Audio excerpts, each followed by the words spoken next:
여러분, 잠시만 모든 것을 내려놓아 주시겠어요? 지금 하시던 일도, 마음속을 어지럽히던 생각도 잠깐만 멈추시고 그저 제 목소리에 가만히 귀를 기울여 주세요. 어디 멀리서 맑은 종소리 하나가 길게 울려 퍼지는 듯한 그런 고요한 마음으로 말이에요. 자, 이제 여러분의 손목을 한번 천천히 내려다봐 주세요. 거기에 곱게 둘러져 있는 그 팔찌, 그것을 처음 손목에 끼우던 날을 혹시 기억하시나요? 어쩌면 여러분께서는 꽤나 큰 마음을 먹고 그것을 장만하셨을지도 몰라요. 어쩌면 누군가 여러분을 아끼는 마음으로 정성껏 선물해 준 것일 수도 있고요. 그날 여러분의 마음 한가운데에는 아주 작지만 간절한 소망 하나가 조용히 피어 있었을 거예요.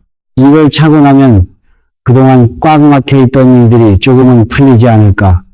빠듯하기만 하던 살림에 작은 숨통이라도 트이지 않을까. 멀어져 버린 인연들이 다시 따뜻하게 돌아오지는 않을까. 그렇게 소박하면서도 가슴 저린 바람 말이에요. 그런데 여러분, 저에게 솔직히 한번 말씀해 주시겠어요? 그렇게 며칠이 흐르고 또 몇 달이 지나고 어쩌면 계절이 두어 번 바뀌고 해가 넘어갔는데도 손목의 팔찌는 그대로인데 마음속 그 답답함만은 좀처럼 가시지 않으셨지요. 재물운이 들어온다고 했는데 통장을 들여다보면 여전히 한숨만 나오고 도리어 마음은 더 불안하고 초조해지지는 않으셨나요? 어느 깊은 밤 잠이 오지 않아 뒤척이다 문득 이런 생각이 스쳐 지나가지는 않으셨어요. 이게 그냥 예쁜 장신구 하나일 뿐이지 무슨 영험이 있겠나. 괜히 헛된 기대만 품고 마음만 주고 있었던 게 아닐까. 여러분, 그 마음은 제가 압니다.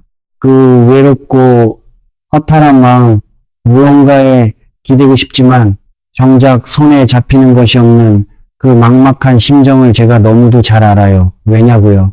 다른 누구도 아닌 바로 제가 그러했기 때문이에요. 벌써 아득한 옛날 이야기예요. 그 시절에 저는 지금처럼 마음이 잔잔하게 가라앉은 사람이 결코 아니었어요. 늘 무언가에 쫓기듯 살았어요. 마음이 한순간도 가만히 머물지를 못했지요. 손에 무엇이든 쥐어야만, 무엇이든 채워넣어야만 겨우 안심이 되는 그런 사람이었어요. 좋다는 돌이란 돌은 다 구해다 손목에 둘렀어요. 이 돌이 재물을 부른다 하면 그걸 차고 저 돌이 애군을 막아준다 하면 또 얼른 바꿔찼어요. 한쪽 손목이 묵직하게 내려앉을 만큼 욕심을 칭칭 둘렀는데도 참 이상하지요. 마음은 가벼워지기는커녕 날이 갈수록 무거워지기만 했어요. 그때는 도무지 몰랐어요. 제가 무엇을 그토록 놓치고 있었는지를요. 오늘 제가 여러분께 가만히 풀어놓고 싶은 이야기가 바로 이것이에요. 거의 모든 분들이 정말 열에 아홉은 자기도 모르는 사이에 저지르고 계신 세 가지 잘못이 있어요. 바로 이 세 가지 때문에 마땅히 여러분께 들어와야 할 복이 문턱 앞에서 가만히 발길을 돌리고 마는 거예요. 들어오려다가 그냥 돌아서 버리는 거지요.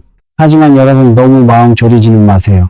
이 세 가지는 모두 너무나도 쉽게 바로잡을 수 있는 것들이에요. 돈이 단 한 푼도 들지 않아요. 오늘 이 이야기를 끝까지 들으시고 나면 여러분은 오늘 밤 잠들기 전에 당장 바로잡으실 수 있어요. 다만 한 가지만 제가 간곡히 부탁드릴게요. 부디 끝까지 들어주세요. 첫 번째 잘못도 두 번째 잘못도 물론 중요해요. 하지만 사실은요, 세 번째 잘못, 그리고 무엇보다 제가 이 모든 이야기 끝에 가장 마지막으로 여러분께 조용히 건네고 싶은 그 한마디가 바로 진짜 열쇠거든요. 그 열쇠를 손에 쥐시는 바로 그 순간 여러분은 비로소 깨달으실 거예요. 복이라는 것이 도대체 어디에서 흘러와서 어디로 흘러가는지를요. 그러니 잠시만 저와 함께 천천히 걸어주세요. 자, 그러면 아주 천천히 서두르지 말고 이야기를 시작해 볼게요. 첫 번째 잘못이에요.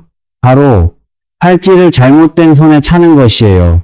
여러분, 정말 많은 분들이 재물을 바라는 간절한 마음에 오른손에 팔찌를 차세요. 생각해보면 그럴만도 해요. 글씨도 오른손으로 쓰고 숟가락도 오른손으로 들고 무슨 일을 하든 늘 앞장서는 손이 오른손이니 귀한 것일수록 자연스레 그 손에 두르게 되는 거지요. 그런데 여러분, 옛 어른들은 그렇게 여겨오지 않으셨어요. 우리 몸에는 기운이 드나드는 보이지 않는 길이 있다고 보셨어요. 그 길에서 왼손은 하늘과 땅의 맑고 좋은 기운을 가만히 받아들이는 손이라 여기셨어요.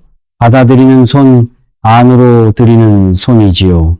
반대로 오른손은 몸 안에 쌓인 탁한 기운, 묻고 무거운 기운을 바깥으로 흘려보내는 손이라 보셨어요. 내보내는 손, 밖으로 비우는 손이에요. 자, 그럼 여러분 한번 가만히 생각해 보세요. 재물이 들어오기를, 복이 깃들기를 그토록 바라면서 정작 그 귀한 팔찌를 내보내는 손에 차고 있다면 어떻게 될까요? 어렵게 찾아온 복도, 들어오려던 그 좋은 기운도 그 손길을 따라 슬그머니 다시 빠져나가 버리는 거예요. 마치 손님을 맞이하겠다면서 현관문 앞에 서서 나가는 길만 안내하고 있는 셈이지요. 드리고 싶다면서 자꾸만 내보내는 자리에 두고 있으니 얼마나 안타까운 일이에요. 저도 참 오랫동안 오른손에 차고 다녔어요. 글씨를 쓸 때 자꾸 거추장스러우니까 잠깐 왼손으로 옮겼다가 또 무심코 오른손으로 돌려놓고 그러기를 수없이 반복했지요. 그러던 어느 날이었어요. 연세가 지긋하신 한 어른께서 제 손목을 가만히 들여다보시더니 빙긋이 웃으시며 이렇게 말씀하셨어요.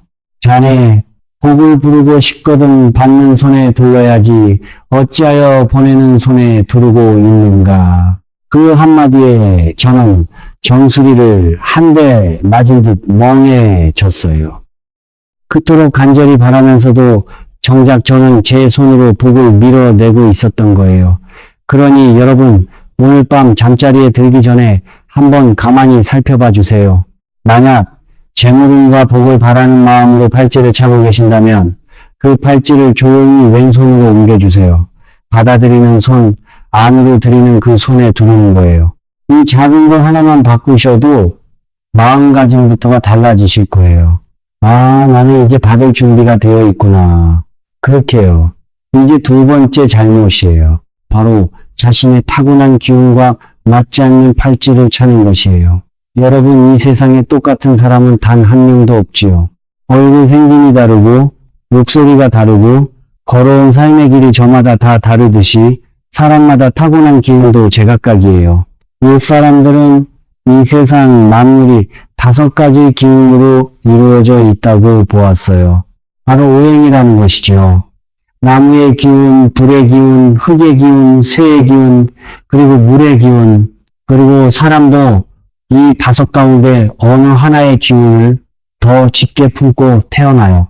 누구는 나무의 기운이 강하고 누구는 불의 기운이 도드라지지요.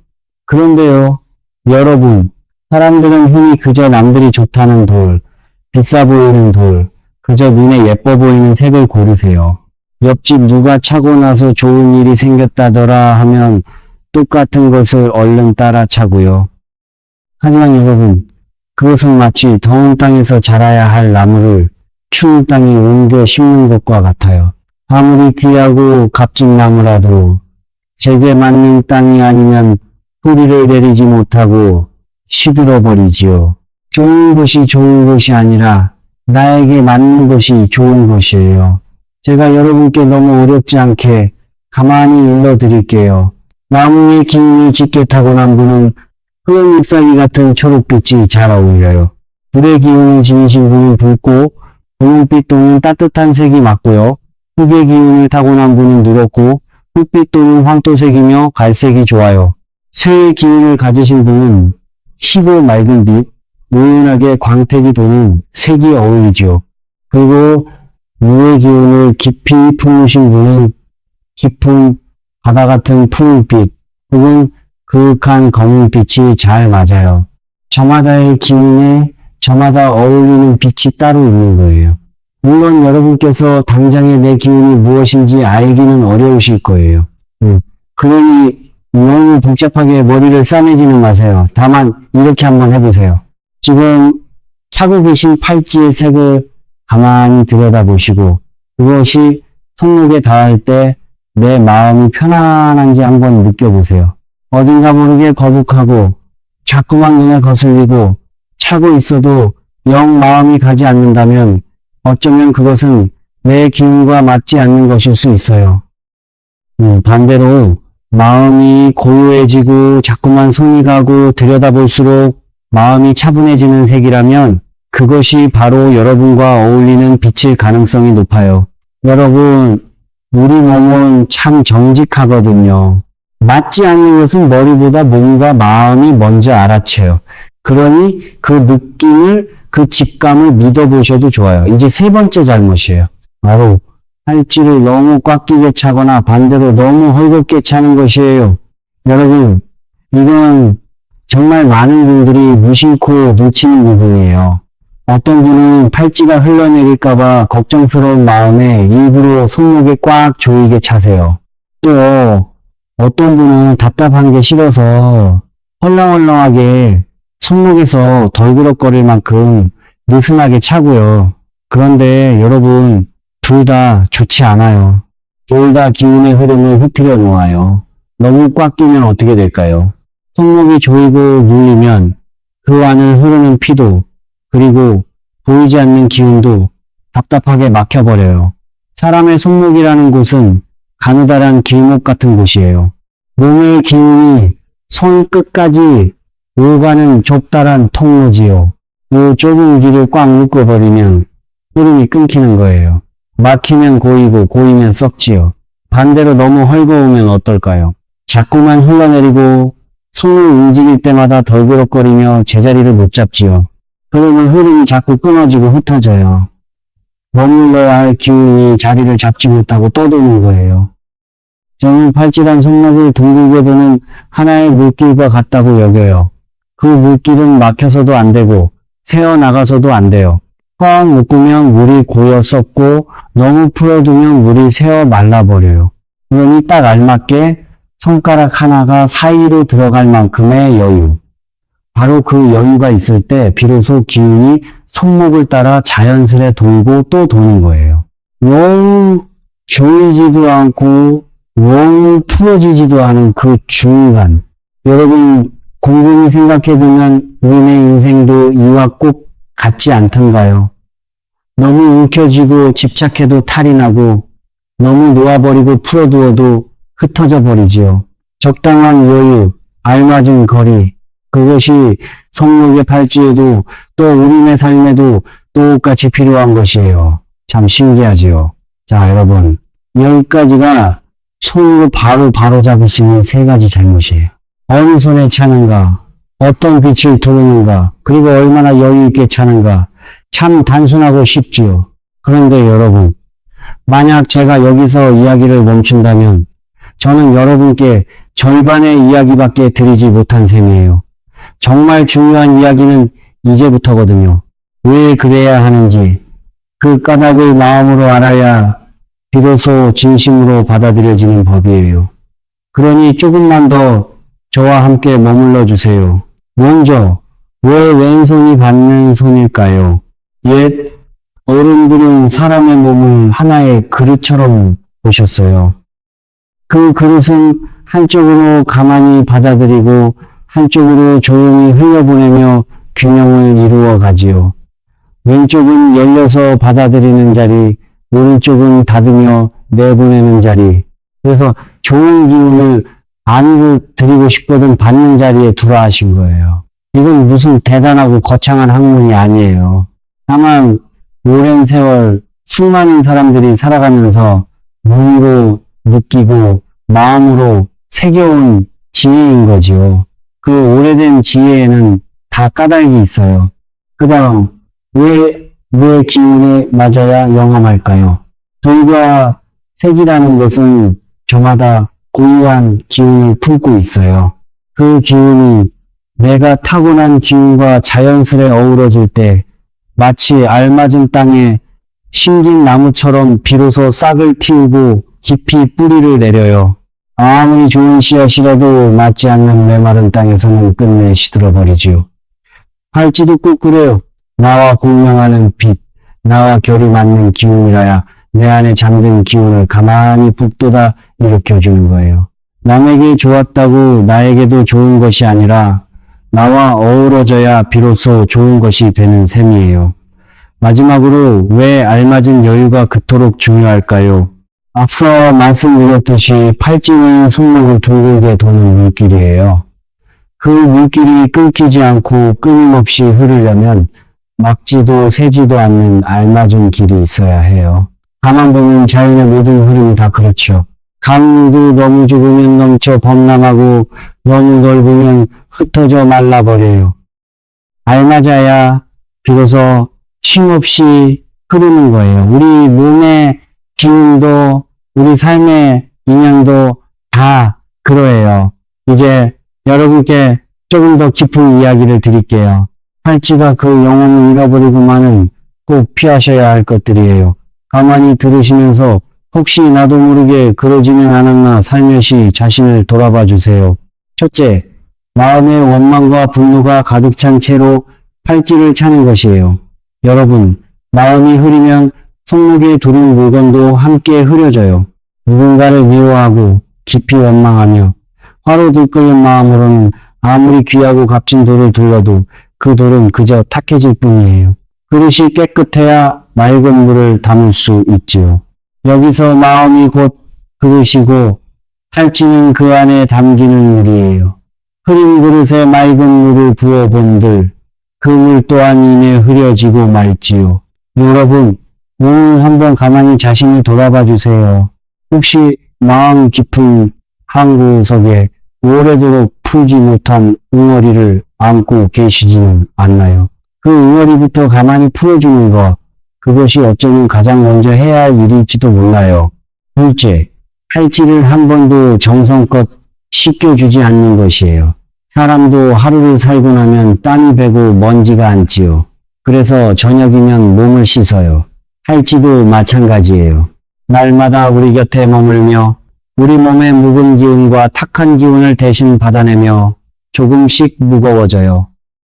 그러니 가끔은 부드러운 천으로 정갈하게 닦아주고 너무 따갑지 않은 은은한 볕에 잠시 말려주고 혹은 맑은 소금 곁에 하룻밤 가만히 두어 그 묵은 기운을 비워주세요. 사람이 목욕으로 하루의 피로를 씻어내듯 팔찌도 가끔 쉬어가며 비워내야 다시 맑아지는 거예요.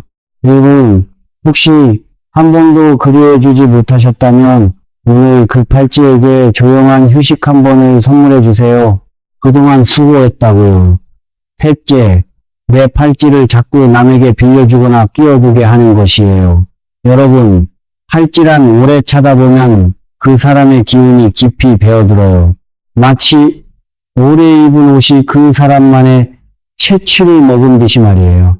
그런데 그것을 다른 사람이 차게 되면 두 사람의 서로 다른 기운이 뒤섞여 어지러워지고 말아요. 좋은 마음으로 한 번쯤 끼워보는 거야. 큰 탈이 없겠지만 자꾸만 이 손 저 손을 거치게 하지는 마세요. 내 기운은 내가 가만히 지키는 것이에요.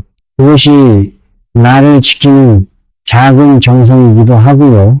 넷째, 부정하고 불결한 곳에 팔찌를 그대로 차고 들어가는 것이에요. 옛 어른들은 정갈한 마음과 정갈한 자리를 무엇보다 귀히 여기셨어요. 운을 씻고 비워내는 자리 같은 곳에는 잠시 팔찌를 풀어두는 것이 좋아요. 귀한 것일수록 부정한 기운으로부터 가만히 지켜드리려는 마음, 바로 그것이 정성이에요. 번거롭다 여기지 마시고 그 작은 수고를 기꺼이 드리는 마음, 그 마음 자체가 이미 복을 부르는 마음이에요. 다섯째, 그리고 이것이 어쩌면 그 무엇보다 중요한 것일지도 몰라요. 팔찌를 차고 있으면서도 마음속으로는 이게 무슨 소용이 있겠나 하고 자꾸 의심하며 가벼이 여기는 것이에요. 여러분, 아무리 귀하고 영원한 물건이라 한들 그것을 대하는 마음에 정성과 믿음이 없으면 그저 차가운 돌멩이 하나일 뿐이에요. 정성이 깃들고 믿음이 더해질 때 비로소 그 물건은 나를 가만히 돕는 따뜻한 벗이 되는 거예요. 자꾸 의심하고 흘겨보는 마음으로는 이 세상 그 어떤 좋은 것도 끝내 내 편으로 만들 수 없어요. 마음이 먼저 열려야 좋은 것도 그 열린 문으로 들어오는 법이에요. 여러분 여기까지 가만히 들으시면서 어쩌면 마음이 조금 무거워지셨을지도 모르겠어요. 아, 나는 그동안 다 잘못하고 있었구나. 그래서 복이 들어오지 못했구나 하고요. 그런데 여러분 제가 정말로 진심으로 여러분께 드리고 싶은 이야기는 바로 지금부터예요. 부디 마음을 활짝 열고 천천히 들어주세요. 여러분 그 팔찌는요 사실 4개일 뿐이에요. 길을 안내하는 작은 길잡이일 뿐이에요. 진짜 열쇠는 다른 곳에 있어요. 어디에 있을까요? 바로 여러분의 마음, 그 깊은 안에 고요히 들어있어요. 제가 앞서 말씀드렸지요. 젊은 날에 저는 손목이 묵직하게 내려앉도록 돌을 둘렀어도 마음은 도리어 무거워지기만 했다고요. 왜 그랬을까요? 저는 그때 손으로는 자꾸만 더 가지려 움켜쥐면서 정작 마음이 텅 비어 있었어요. 더 가져야만 안심이 되고 조금이라도 덜 가지면 불안해 견딜 수 없는 그런 욕심으로 가득 찬 사람이었지요. 채워도 허기가 가시지 않았어요. 그런데 여러분 참으로 신기하게도 재물이라는 것은 그렇게 잔뜩 움켜쥔 손에는 종처럼 들어오지 않아요. 아주 오래전 한 교수님께서 무소유라는 말씀을 남기셨지요. 그 말씀은 아무것도 갖지 말라는 뜻이 결코 아니에요. 꼭 필요하지 않은 것에 대한 부질없는 집착을 가만히 내려놓으라는 뜻이에요. 저는 그 깊은 말씀을 참으로 한참의 세월이 흐른 뒤에야 비로소 가슴으로 알아들었어요. 머리로 아는 것과 가슴으로 아는 것은 그렇게나 다르더군요. 재물은요, 여러분, 욕심으로 꽉 움켜진 손이 아니라 족함을 아는 넉넉한 마음, 그리고 비울 줄 아는 펼친 손에 가만히 깃들어요. 한번 가만히 생각해 보세요, 여러분. 손이 꽉 움켜쥐고 있으면 그 안에 무엇이 새로 들어올 수 있을까요? 아무것도 들어올 수 없어요. 이미 꽉 차 있으니까요. 그 손을 펴야, 그 손을 비워야 비로소 새로운 것이 그 위에 가만히 놓일 수 있는 거예요. 비움이 곧 채움을 위한 자리인 셈이지요. 이 단순한 이치를 저는 그토록 오래 알지 못했어요. 여러분, 팔찌가 왜 하필 둥근 모양인지 한번 곰곰이 생각해 보신 적 있으세요? 그건 끝과 시작이 맞닿아 있는 모양이에요. 시작도 끝도 따로 없이 그저 돌고 또 도는 모양이죠. 저는 그 둥근 팔찌를 가만히 바라볼 때마다 이런 생각을 해요. 내가 베푼 것은 돌고 돌아 언젠가 반드시 다시 내게로 돌아온다. 내가 가만히 내려놓은 원망은 그 빈자리에 복이 들어설 길을 조용히 내어준다.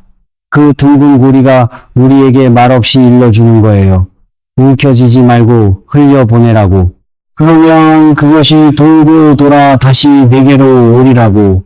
비우면 다시 채워지리라고요. 족함을 아는 것이 곧 참된 부유함이에요. 마음이 평안하면 몸은 저절로 순하게 풀려요. 사실은요, 여러분. 팔찌가 있든 없든 마음이 고요하고 넉넉한 사람에게는 좋은 일이 따라오게 되어 있어요. 왜냐하면 그런 사람은 작고 사소한 것에도 감사할 줄 알거든요.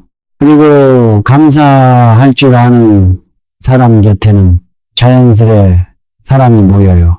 사람이 모이는 곳에 따뜻한 정이 오가고 정이 오가는 곳에 복이 깃들지요.